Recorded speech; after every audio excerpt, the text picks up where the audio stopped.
Chairman नैब की selection में भी कसूरवार हूं। पीपल्स पार्टी के रहनुमा खुर्शीद शाह का एतराफ।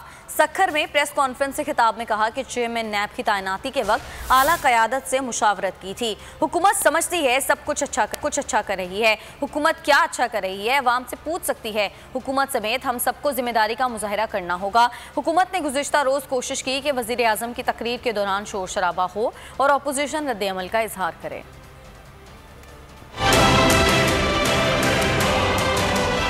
अगर पब्लिक के फैसले का एहतराम किया जाए, पाकिस्तान ऐसे हालात से कभी नहीं गुजरता। मौजूदा हुकूमत तो ये समझती है कि वो सब ठीक कर रहा है, मगर वो आवाम से जाके पूछे, गली पूछे में पूछे। मुशावरत तो हुई थी, कोई बात मुशावरत में मैं खुद था। हाथ का कटा हुआ है, किसी को मुजरिम बनाना या किसी पर इल्ज़ाम लगाना अच्छी बात है। मैं खुद ही इसमें जिम्मेदार हूँ। मैं खुद ही इसके सिलेक्शन में मेरा हाथ था, मेरी राय थी।